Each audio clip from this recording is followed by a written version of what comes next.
Kontribusi pasien dari Indonesia yang berobat ke Malaysia ini mencapai 66%. Ini paling tinggi Indonesia dibandingkan negara-negara lain. Mau kita terus-teruskan. 165 triliun devisa kita hilang gara-gara itu.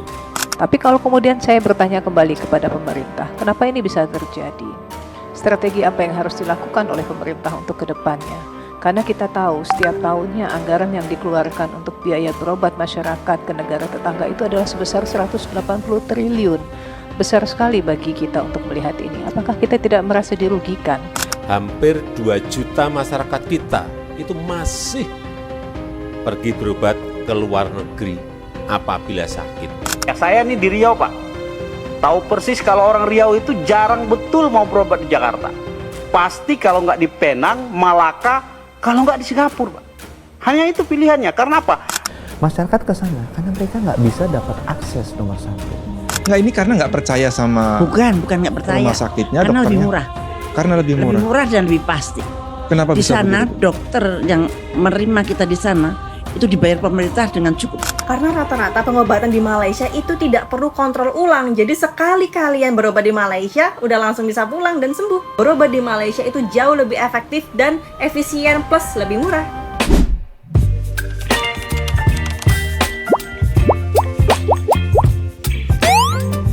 Selamat datang di channel saya, Ria Oktorina, di mana kita akan membahas topik penting yang sering menjadi perhatian masyarakat Indonesia.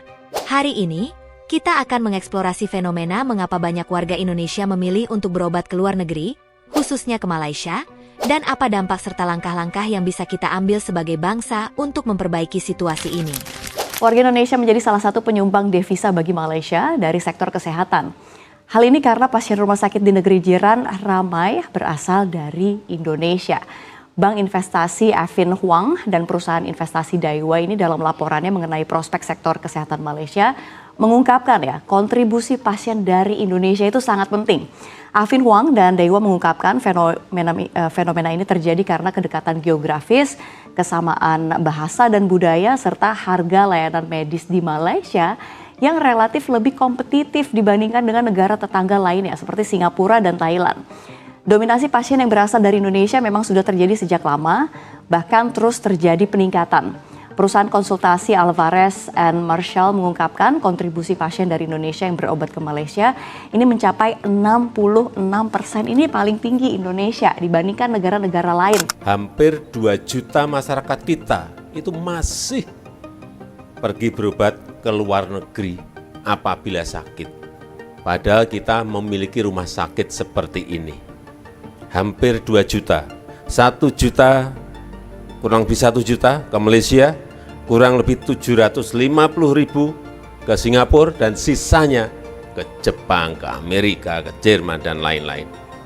Mau kita terus-teruskan. 165 triliun devisa kita hilang gara-gara itu. Ya, saya nih di Riau, Pak. Tahu persis kalau orang Riau itu jarang betul mau berobat di Jakarta. Pasti kalau nggak di Penang, Malaka, kalau nggak di Singapura, Pak. Hanya itu pilihannya. Karena apa? Karena biaya berobat ke Jakarta itu jauh lebih mahal. Tiket pesawat tuh 2 juta. Kalau ke Malaka, Pak, 500.000, 300.000 pun dapat. Nah, obatnya juga murah di sana. Apa sistem pengecekannya, Pak? Begitu kita cek, semua sudah keluar dalam 1 hari, 2 hari paling lama kita menunggu sudah dapat. Diagnosanya itu udah dapat.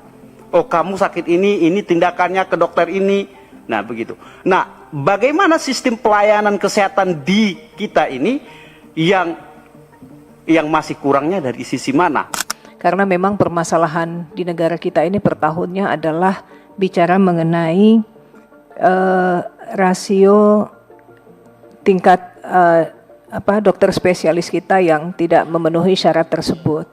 Nah, kalau kita bicara mengenai masyarakat yang memang memiliki satu budaya yang mereka lebih nyaman ketika berobat ke negara tetangga, yaitu Malaysia atau Singapura, di mana mungkin kalau kita bertanya ke masyarakat, mereka akan menjawab transportasi yang mudah, obat yang sangat cocok, komunikasi yang baik kepada dokter. Nah, pertanyaan-pertanyaan ini kan tentunya kalau kita bertanya langsung dijawab oleh masyarakat. Tapi kalau kemudian saya bertanya kembali kepada pemerintah, kenapa ini bisa terjadi? Strategi apa yang harus dilakukan oleh pemerintah untuk ke depannya? Karena kita tahu setiap tahunnya anggaran yang dikeluarkan untuk biaya berobat masyarakat ke negara tetangga itu adalah sebesar 180 triliun. Besar sekali bagi kita untuk melihat ini. Apakah kita tidak merasa dirugikan? Banyaknya orang Indonesia yang keluar negeri untuk mencari layanan kesehatan, datanya memang demikian. Kita bisa lihat data di Malaysia berapa yang datang, data di Singapura berapa yang datang, bisa di Google kelihatan. Ke Thailand sekarang juga udah banyak. Kenapa kalau saya lihat masyarakat milih ke sana? Karena saya sukanya tuh diskusinya nggak dibawa ke diskusi organisasi atau pemerintah, karena itu kan diskusi mengenai kita. Aku maunya diskusi mengenai masyarakat. Masyarakat ke sana karena mereka nggak bisa dapat akses nomor satu.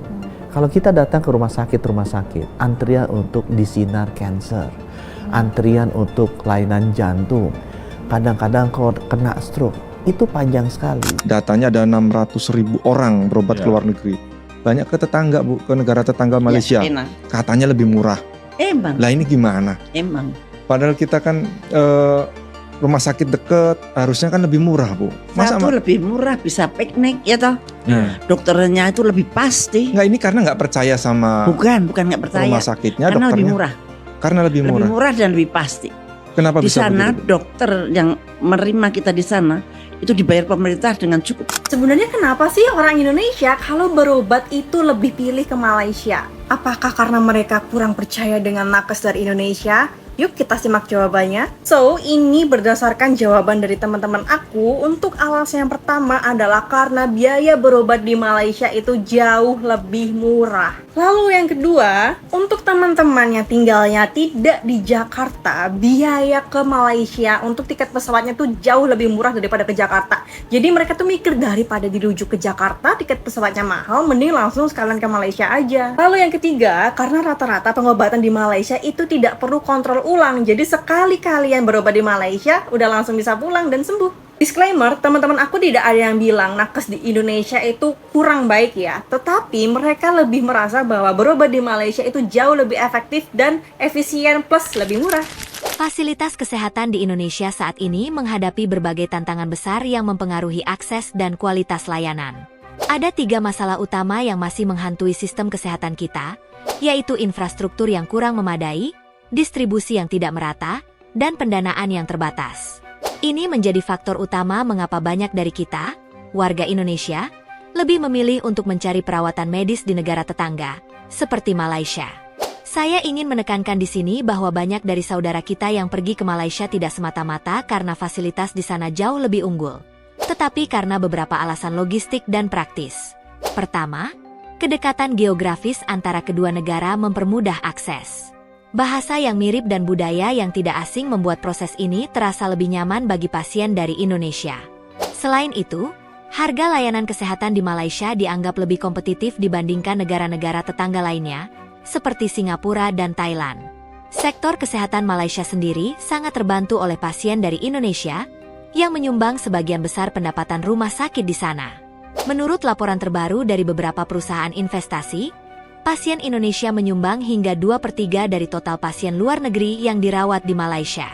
Ini adalah angka yang signifikan, yang terus meningkat dari tahun ke tahun. Jika kita melihat secara spesifik, kota seperti Penang menerima sekitar setengah dari total pasien luar negeri mereka dari Medan dan Aceh.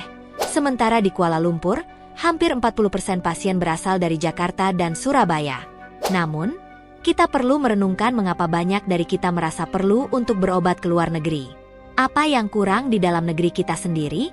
Berdasarkan penelitian terbaru, ada sekitar 2 juta warga Indonesia yang bepergian ke luar negeri setiap tahun untuk mendapatkan perawatan medis.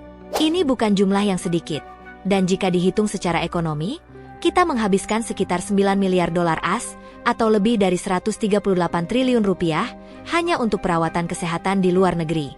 Fenomena ini mendapat perhatian langsung dari Presiden Joko Widodo. Presiden dengan tegas mengungkapkan keprihatinannya bahwa meskipun kita memiliki rumah sakit dengan fasilitas yang sebenarnya tidak kalah mumpuni, banyak dari kita masih memilih untuk mencari perawatan di luar negeri. Salah satu penyebab utamanya adalah keterbatasan infrastruktur kesehatan di Indonesia. Meski rasio tempat tidur di rumah sakit kita sudah mendekati standar internasional, ada wilayah-wilayah di Indonesia seperti Papua Tengah dan Papua Pegunungan, yang rasio tempat tidurnya masih jauh di bawah standar. Begitu pula dengan jumlah dokter, terutama dokter spesialis, yang sangat kurang di Indonesia, dengan rasio hanya 47 dokter per 100.000 penduduk. Kita masih jauh tertinggal dibandingkan negara-negara lain di ASEAN, seperti Malaysia dan Singapura. Sebagai bangsa, kita tentu berharap agar situasi ini bisa diperbaiki. Kita perlu lebih banyak dokter spesialis, distribusi layanan kesehatan yang lebih merata, serta pembangunan infrastruktur yang lebih baik. Wakil Menteri Kesehatan, Dr. Dante Saxono Harbuono, sudah berkomitmen untuk meningkatkan daya tarik health tourism di dalam negeri, agar masyarakat Indonesia tidak perlu lagi pergi jauh untuk mendapatkan perawatan yang berkualitas. Pelayanan yang lebih tematik, yang fokus pada keluhan spesifik pasien, serta peningkatan kualitas layanan dan sumber daya manusia, diharapkan bisa menjadi solusi untuk menarik minat masyarakat agar lebih percaya dan nyaman berobat di dalam negeri. Pada akhirnya, narasi ini bukan untuk membandingkan mana yang lebih baik atau mana yang salah. Ini adalah kesempatan bagi kita untuk belajar dan mengambil langkah-langkah positif. Kita harus mengadopsi yang baik dari negara lain dan menerapkannya untuk meningkatkan layanan kesehatan di tanah air kita tercinta. Tidak ada gunanya saling bertengkar atau mencari-cari kesalahan. Karena yang kita inginkan adalah perubahan yang membawa kebaikan bagi seluruh rakyat Indonesia. Semoga, dengan upaya bersama, kita bisa membangun sistem kesehatan yang lebih baik, lebih kuat, dan lebih adil untuk semua. Terima kasih telah menonton. Jangan lupa untuk like, komen, dan subscribe di channel saya, Ria Oktorina, untuk mendapatkan pembahasan menarik lainnya. Sampai jumpa di video berikutnya. Tetap sehat dan teruslah belajar untuk menjadi lebih baik. Baby, you give me ice and fire.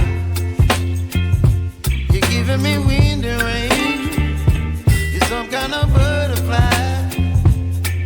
Baby, you give me midnight. You whip up my appetite. Don't leave me here.